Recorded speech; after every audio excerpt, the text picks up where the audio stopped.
to this week's travel talk show and our virtual journey to Argentina. Beautiful, defiant, intense, Argentina will seduce you with its street-side tango, iconic waterfalls, breathtaking scenery, and the mighty Andes, and tastes of parillas and Malbecs. Before we start our journey, just a little bit of housekeeping. We will take questions, but we're going to keep the questions to the end. So if you think of a question along the way that you'd like to ask, in your menu bar, there is a button that says Q&A. If you click on the Q&A, you're able to type in your question. And at the end, we'll read the questions and answer them.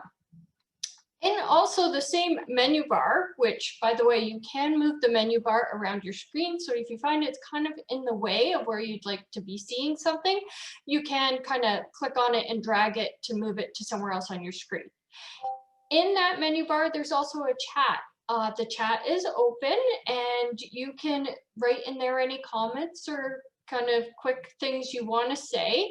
I wouldn't put your important questions in there because those we will keep to the end in the actual question and answer area. So if you do think of just something you just want to say to either us or to all the other people watching, you can type it in the chat. If you want to have it just for the presenters, in the little drop down, there is a spot that says presenters, or if you'd like it to be for the presenters and for everybody that's attending, you can switch that to say presenters and attendees and type it in there, and then everybody can see it. So we are the Women's Travel Club, and we do small group tours for women worldwide. Most women join our tours as solo travelers, but quickly make some great travel friends.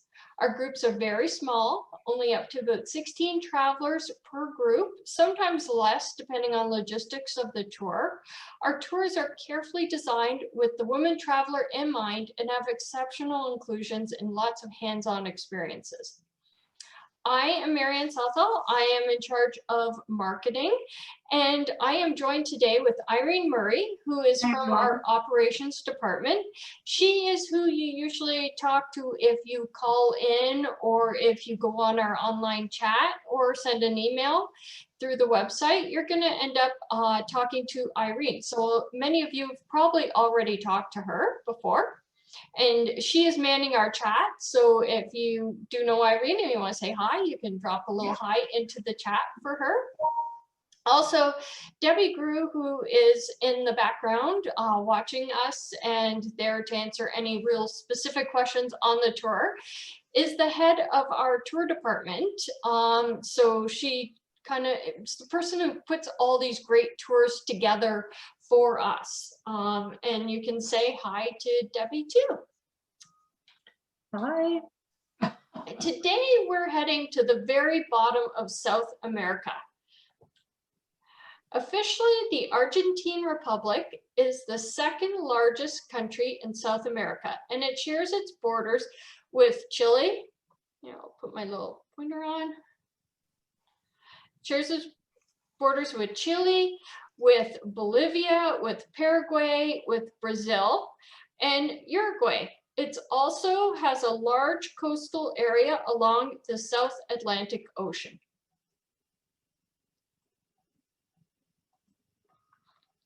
Welcome to the 8th largest country in the world and the largest Spanish-speaking country. Argentina is also the most visited country for tourism in South America. Being this big means that it's quite varied with its landscapes, especially as the climate ranges from subtropical in the north to temperate in the south. It does have other contrasts from large cosmopolitan cities to wild, barren, and sparsely populated areas consisting of lakes, mountains, and forests. Let's start our tour in the capital, Buenos Aires. Often called the Paris of the South, is known for its elegant architecture, excellent cuisine, good nightlife, and fashionable shopping. The city was initially founded in 1556 by Spanish explorer Pedro de Mendoza. But a second, more successful settlement was established late in the 1500s by Spanish Juan de Garay. Later centuries saw Buenos Aires expand thanks to the trade that passed through the city's port. Argentina's dirty war from 1976 to 1983 had an immense effect on the citizens of Buenos Aires, as many disappeared at the hands of the government. Since then, Buenos Aires has bounced back from numerous political and economic crises, and today is a popular tourist destination.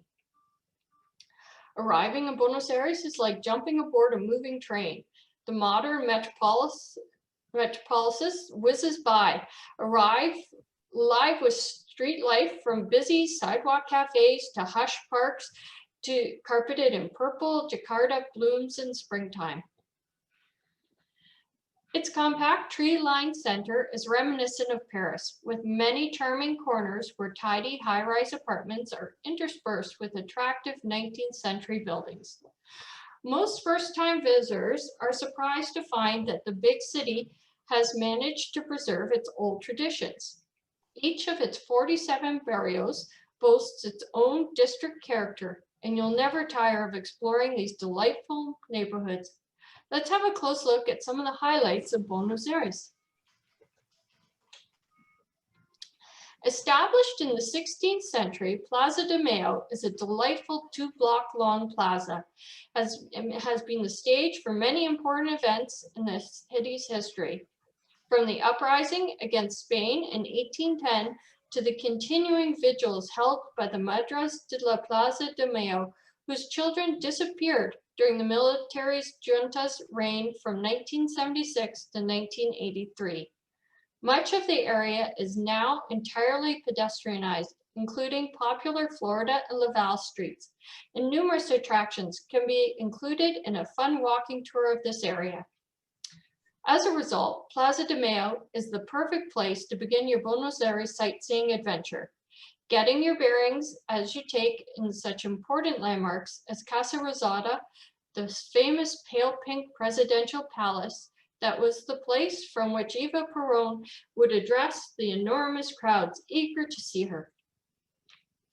The most famous of Plaza de Mayo's many fine buildings, Casa de Rosa was built in the mid-1800s and stands on a site known to have been occupied by old customs house and fort dating back to the 16th century. Literally translated as the Pink House, Casa Rosada officially became known as Casa de Gobierno, or the Government House, is the official residence of the President of Argentina. Built in an Italianate style, this fine mansion dominates the eastern end of the historic square and makes for a splendid selfie backdrop. In addition to housing the president and state offices, this immense building is also home to the Casa Rosada Museum. Established in the 1950s, the museum's impressive collection includes exhibits and artifacts dating back as far as colonial times when Spain ruled much of the continent. The Teatro Colón is the main opera house in Buenos Aires. Let's have a look inside. It is considered one of the 10 best opera houses in the world by National Geographic and is acoustically considered to be amongst the 5 best concert venues in the world. A world-class theater for opera, ballet, and symphony, Teatro Colón is a stunning architectural building on the outside and gorgeously designed on the inside. If you're lucky enough to score tickets to a performance, the acoustics will blow you away no matter where your seats are. It doesn't matter if you're here for a performance or a behind-the-scenes tour, you'll be mesmerized by the graceful staircases, tapestries, red velvet seats, the main room's hand-painted dome, and the giant bronze chandelier that hangs from the center of it. It opened in 1908 with a performance of Verdi's Aida, and over the years has hosted many of the musical greats. Fashionable Recoleta takes its name from the Franciscan convent that was built here around 1716, but it's perhaps best known for its astonishing burial ground. The Recoleta cemetery has long been popular among locals and tourists alike. Drawn here for the many elaborate mausoleums that serve as final resting place for the veritable who's who of famous Argentines, including such illustrious souls as Evo Perón, now embalmed in the Durat family tomb. Although somewhat ostentatious, these beautiful crypts are a testament to the national interest in death, something so important that Argentinians continue to honor their family members' birthdays and death days alike. Undoubtedly, Buenos Aires' most colorful neighborhood, La Boca, is a favorite haunt for artistic and creative types, many of whom take their art outside and onto the streets, decorating balconies and patios with amusing sculptures of tango dancers and other characters. Much of the fun here for visitors is exploring the Caminito Street Museum, a colorful pedestrian-friendly zone that has functioned as an open-air museum and art market since 1959. Painted a patchwork of colors, the string of bright and extremely photogenic buildings offer quality crafts and souvenirs, sculptors, and for the footloose, free, open-air tango demonstrations. The area is in fact named after a tango. Located in Plaza De Mayo, the beautiful Cabalido served as the seat of the colonial government and was the epicenter of the May 1810 revolution against Spanish rule.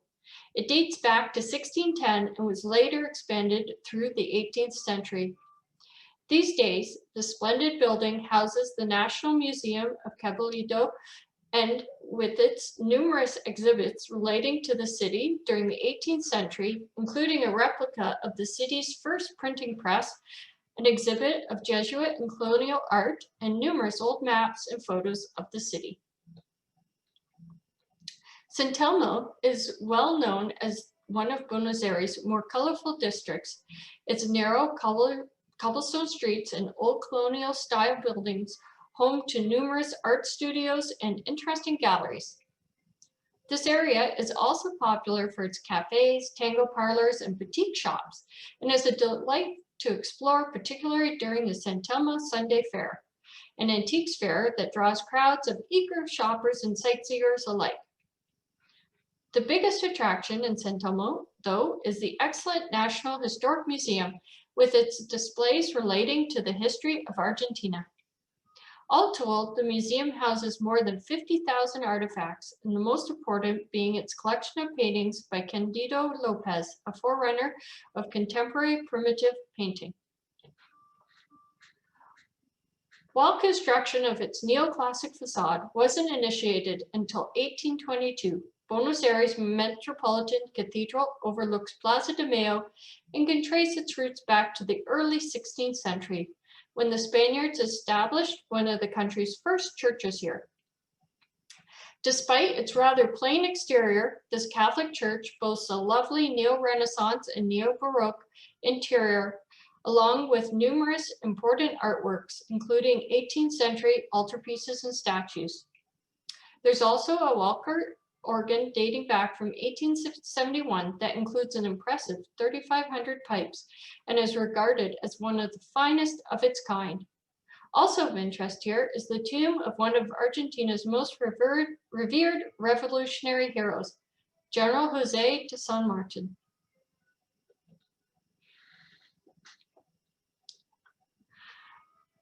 Palomaro, the major recreational spot for Porteños, is where many of the city's largest and most popular parks lie.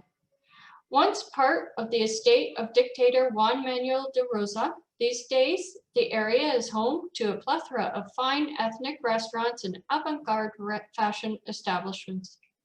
It's here too that you'll find Jardin Botanico, the city's excellent botanic gardens with its numerous lakes, bridges, and sculptures spread across 20 acres of paradise. Established in 1898, the gardens boast some 5,000 flower species from around the world, including many from Argentina. Highlights include such exquisite areas as the French and Italian gardens, along with a herb museum and a horticultural school.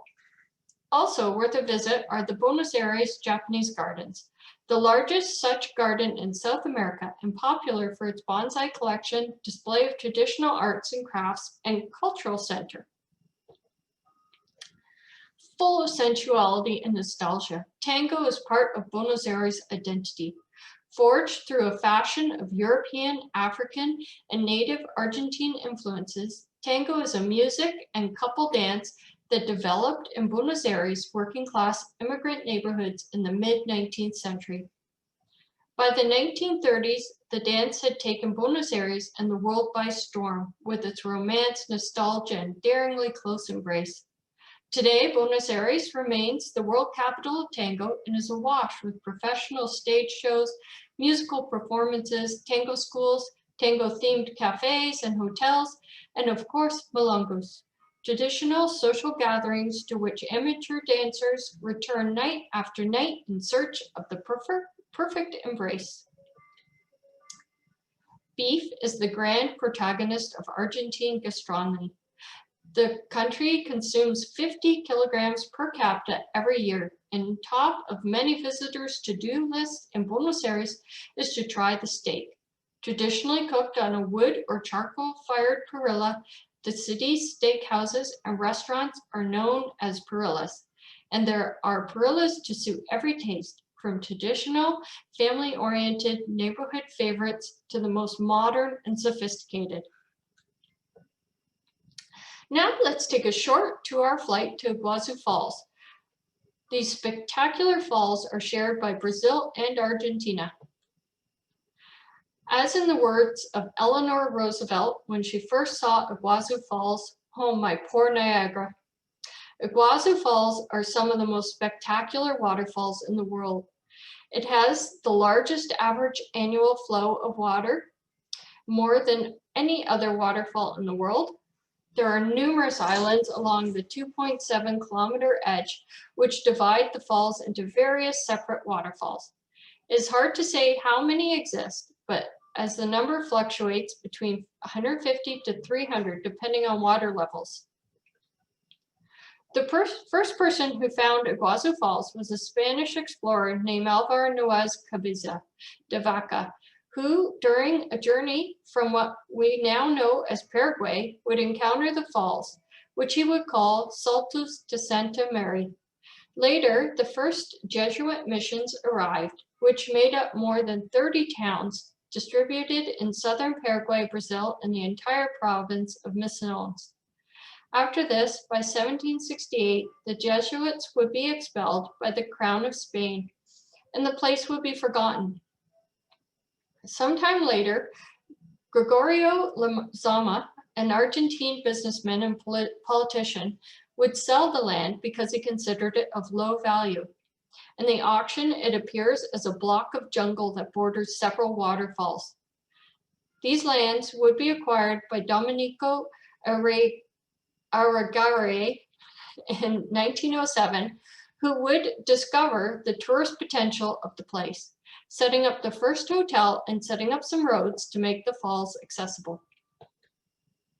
One of the most incredible sights is Devil's Throat, where 14 waterfalls drop some 107 meters or so, or about 350 feet, with such force that there's always a 100-foot cloud of spray above. You can take a train running along the Argentine side to where the mist and the roar are the most spectacular. Also, you can walk to the Devil's Throat and take a boat ride almost underneath the falling waterfalls.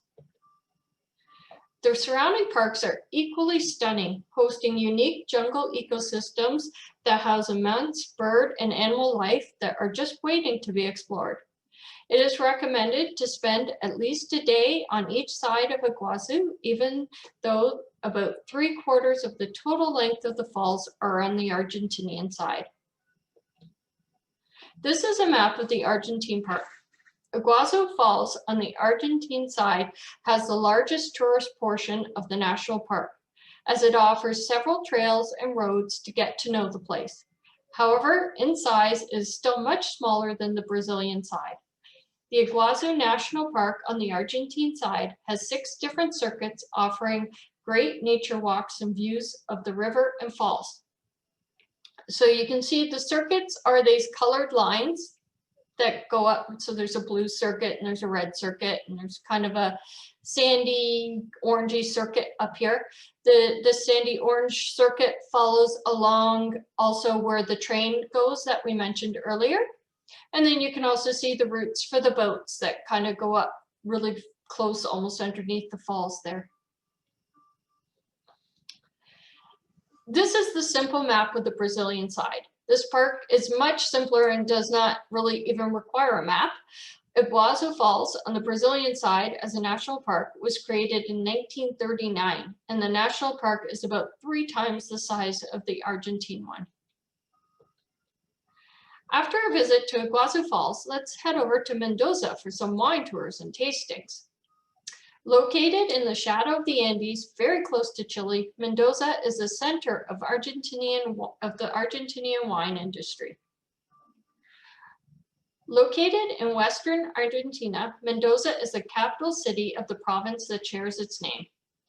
The city is situated in a region of foothills and high plains on the eastern side of the Andes. Mendoza is famous for its wine production, and the area around Greater Mendoza is the largest wine producing area in Latin America. It is considered one of the 9 great capitals of wine internationally, serving as a base for exploring hundreds of wineries that exist in that region. The area is known for its hardy reds, Cabernet Sauvignon, Shiraz, Tempranillo. However, the star of the show is Malbec. Often used in the making of red Bordeaux wine, Malbec is a thin-skinned purple grape that originates from France. Malbec produces an inky, dark, full-bodied red wine. Expect rich flavors of black cherry, raspberry, blackberry, and blueberry. Malbec wines typically have an aroma of leather, spice, and herbs. And from personal experience, I can tell you that a good Malbec goes very well with one of those Brazilian steaks we talked about earlier. While one could spend days leisurely exploring the plazas and cafes in town, there is incredible outdoor adventure right outside the city that includes whitewater rafting, fly fishing for trout, horseback riding into the Andes at sunrise, biking through the vineyards for casual wine tastings, and for the more ambitious, climbing Mount Aconcagua, the highest peak in South America. Although it is less than a 2-hour plane ride from Buenos Aires, the 2 cities could not be more different. Whereas Buenos Aires is all vibrant hustle and bustle and fiery passion, Mendoza takes the term laid back to the next level. Our next stop is a small town tucked into the Andes Mountains, giving it the ability to be the ski capital of Argentina. The city of San Carlos Bariloche, usually shortened to just Bariloche, is in northern Patagonia and on Lake Nahuelhuapi. Bariloche is one of the most breathtaking places in Argentina. You'll find incredible views, lakes, streams, meltwater rivers, and mountains. Early in the 20th century, Swiss, German, and Austrian settlers decamped here, lured in by the invigorating alpine air and knee-buckling natural beauty. Today, European flourishes continue to abound in Bariloche, from the rustic wood chalets to the popular craft chocolate.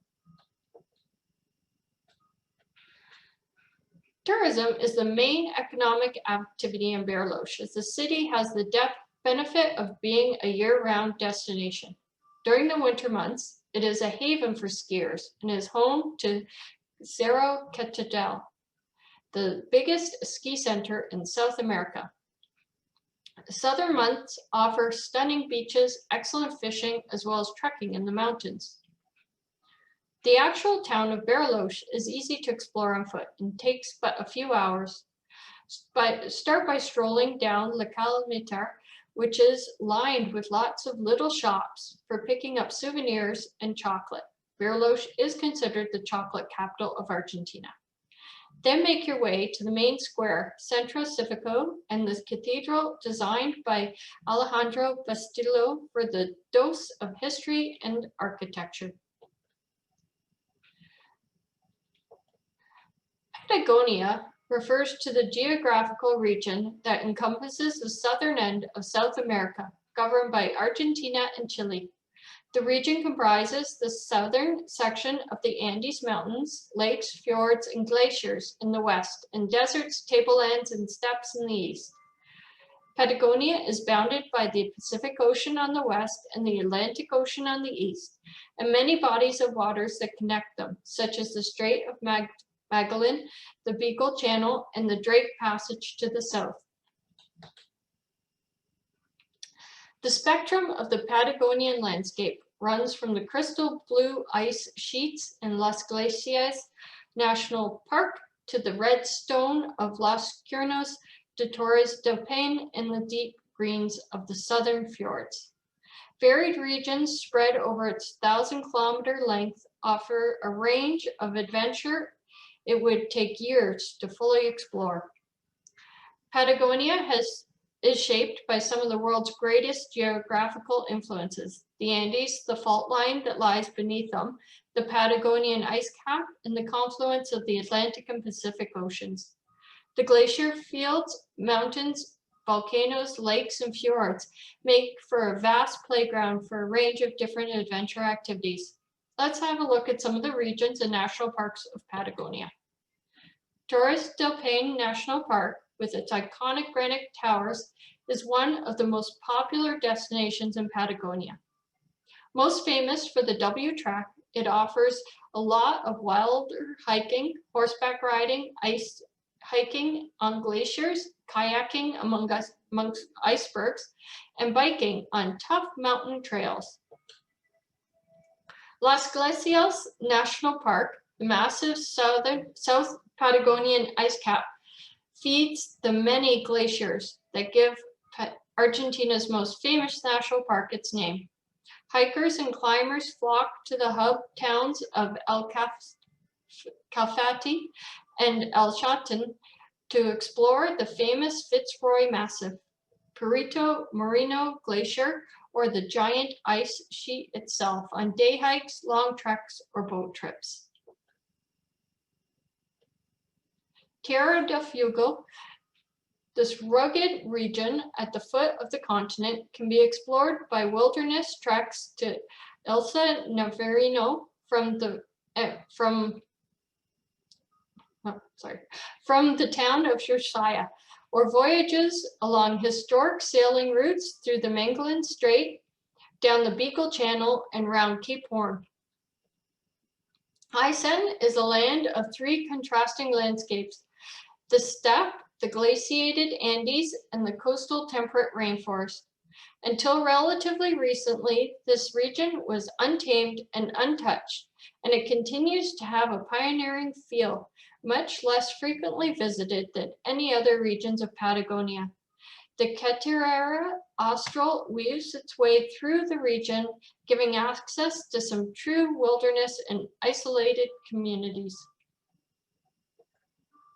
Our final stop on our Argentina tour is Josiah.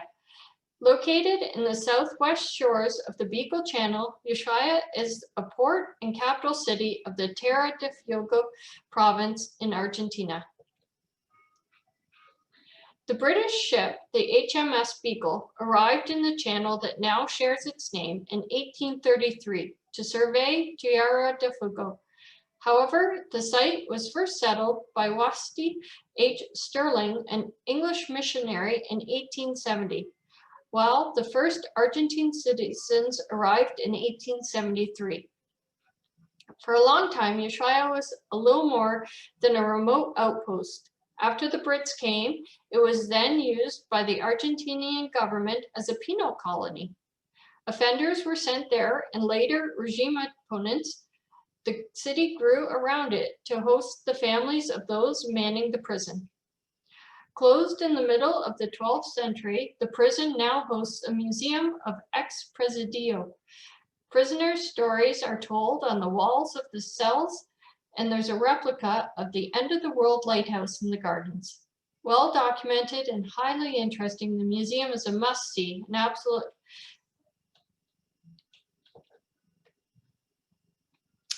Today, the port of Josiah is a special place. Surrounded by majestic snow-capped mountains and the Beagle Channel, not only is it the gateway to the Antarctic cruises, but it's also the world's most southern city. Or if you want to put it more dramatically, it's the end of the world. No, really, there is a sign there that says exactly that. Josiah is very much a tourist destination, commonly used for hiking, winter sports, and as a port for cruise ships heading to the Antarctic. The wildlife in the region is spectacular, with a great deal of bird life, including penguins, as well as seals that colonize islands in the Beagle Channel, and of course whales. Many people also come to enjoy and explore Tierra del Fuego National Park, the southernmost national park in the world. So that brings an end of the presentation. And we do have, of course, the Women's Travel Club. We have a tour to Argentina coming up in March of 2022. We'll put a link in the chat, so if you want to have a look, you can see more information on it. Our tour does go to Buenos Aires and Iguazu Falls. And it's part of a grand journey that does include an Antarctic cruise and then goes on to Chile and Easter Island. I have to tell you that this was the last trip I took before the pandemic. So it was I got back in March of 2020. And it was absolutely incredible. It was just a spectacular trip, and the sights and sceneries and pictures from start to finish were just incredible. And so if we have any questions, we would love to take some questions now.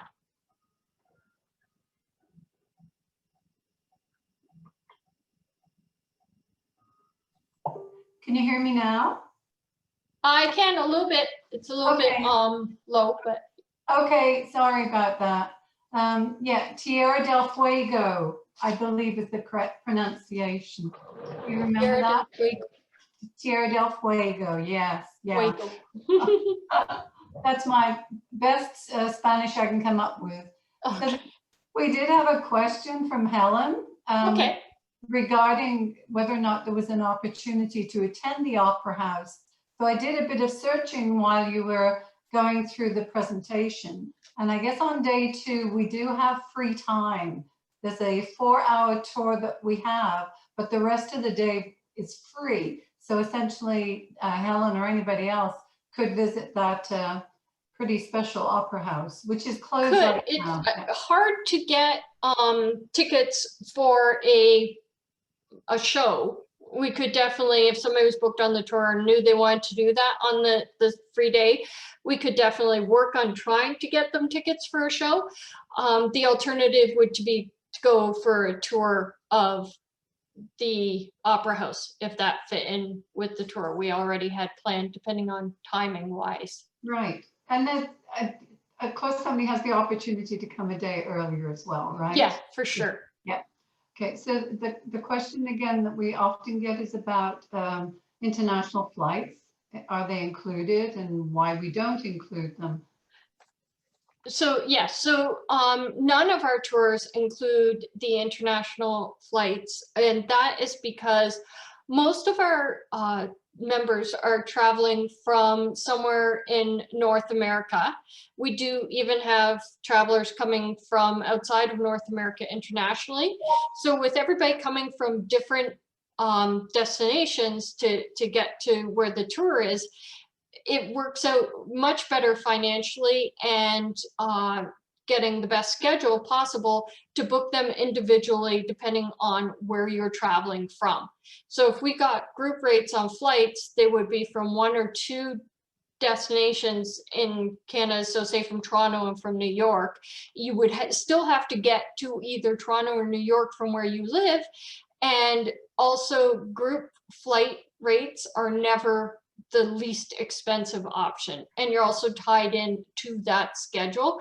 And they also have, and I used to do a lot of groups, so they have control over your schedule. So they can change your schedule on you, and all of a sudden you think you have these great, say, direct flights, and a few weeks before you're about to leave, you get a message saying, oh no, we've rerouted you, and now your Toronto is stopping in Montreal or something, and you've got a 4-hour layover, and then you're continuing on. So it's, group flights are not great, and we try and stay away from them on international flights when we have to, or when we can stay away from them and book things individually, because again, that gives us so many more options. It gives us, options to find the best pricing. It gives us options to, if people want to use their points, if they've got points or something like that, you can use that. Or, at this, in the environment we're here now, a lot of people have future travel credits with different airlines. So, we can use those.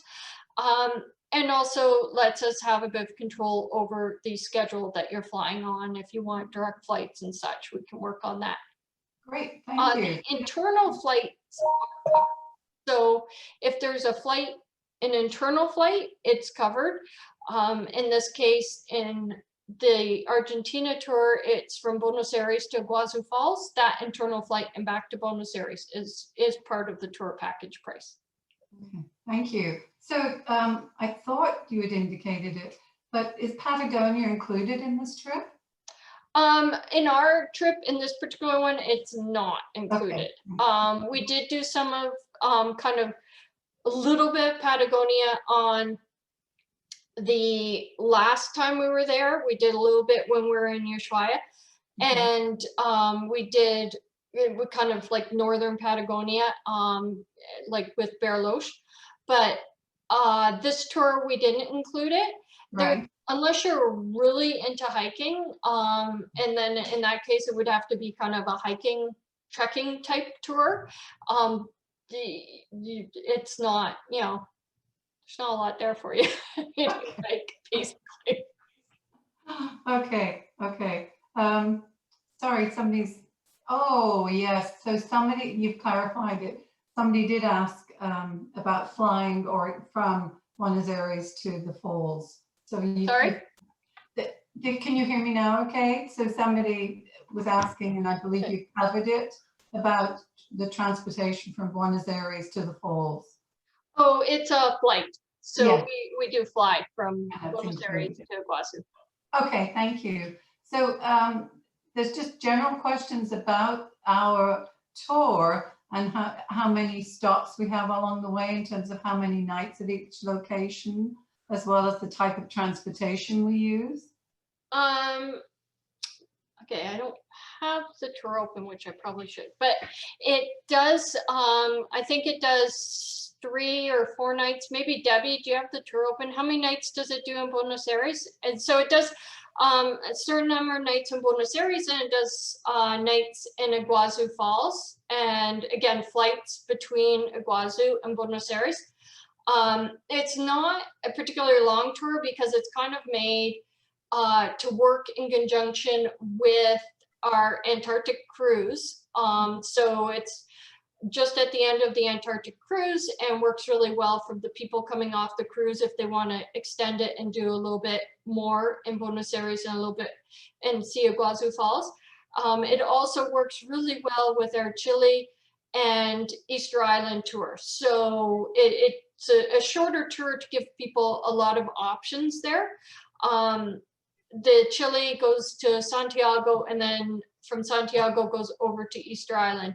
So if you do those 2 tours together, which both tours are quite reasonably priced. So if you, and considering, Iguazu Falls is a bit of a more expensive destination, and definitely Easter Island, being as remote as it is a fairly expensive destination. So altogether, it's a fairly reasonable cost if you want to do all of that. And then you would go from Buenos Aires I think it's like 3 or 4 nights in Buenos Aires, a couple nights in Iguazu, and then back to Buenos Aires, and then fly over to Santiago. You do a couple nights in Santiago. Don't quote me on this timing, it's my memory. And then fly over and do, I think, 4 nights in Easter Island. And Easter Island's absolutely fabulous. I know like this is kind of an Argentina talk, but Easter Island is just so different and so neat, and it's so small. It's in the middle of the ocean. It takes, I think, over 4 hours to fly there. And once you're there, it's got kind of a Polynesian feel, but not like Fiji Polynesian, but a little bit of a Polynesian feel to it.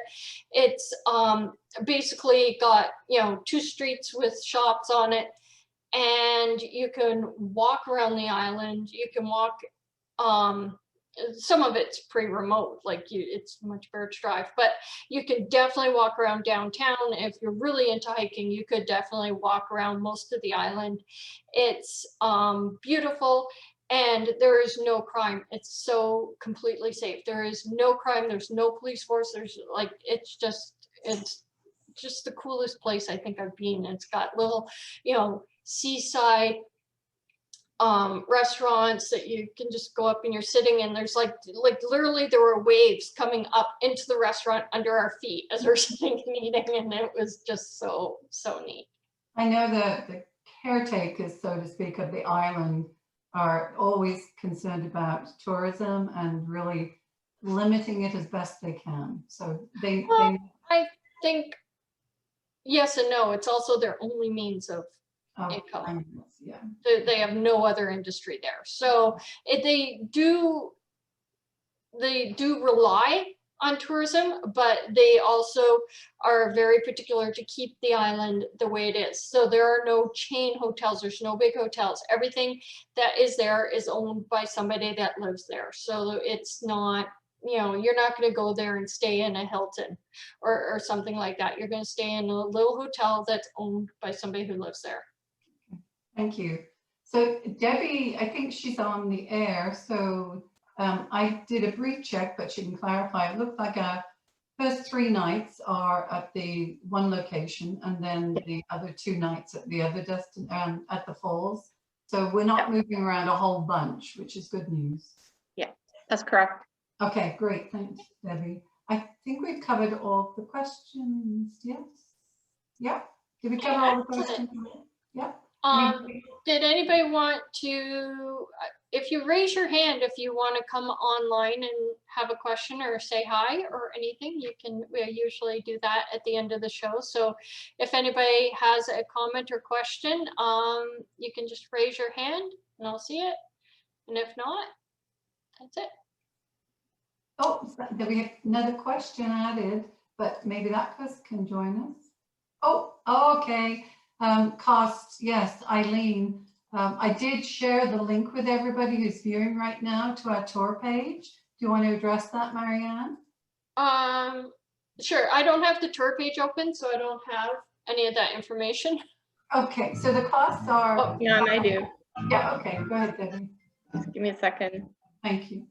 Well, I've got it right here, actually. So the Canadian shared rate is $29.99, which is approximately $2,400 US, and the single rate is $37.49, which is about $2,900 US. Oh, thank you. Yeah. Perfect. Okay, and yeah. And you'll be there for my birthday, so you. You'd be so, I think you're going on it, right? Yeah, you're the tour host, aren't you? Yes, it'll be my 60th birthday. Oh, so if you're going, you have to bring a cupcake for Debbie. Yeah. You'll get to raise a glass of, is it Malbec, not being a wine drinker? Malbec, yes, yes. So anybody lifting their hand, Marianne? No, I don't No. think so. Okay. We're good. Okay, well, thank you everybody for taking your time out and joining us today. Thank you very much to Irene and Debbie for helping and being in the background, looking after all the logistics. Look very much forward to next week's Travel Talk show. So we do this Travel Talk every week, every Wednesday at 3 o'clock. And actually, oh, I wasn't even really planned this way, but it does work out very well. So next week's travel talk, if you were interested in this, and if it did spark a little bit of interest about the Antarctic, next week's travel talk is about the Antarctic expedition that we have coming up, and we have a special guest from Quark Expeditions, who's going to tell us all about the Antarctic expedition and what that's like. And also I'll be there, and I've done the Antarctic expedition. Absolutely outstanding, highly recommend it. So if you're a little bit interested, don't miss that next week. Yeah, I think Debbie's looking for a cabin mate as well, right, Debbie? Yes. Yep, there we go. Yeah. Excellent. Well, everybody have a great week. Thank you to everybody again, and we will see you next week. Thank you. Thank you, Marianne. Wonderful presentation once again. Thanks. Bye.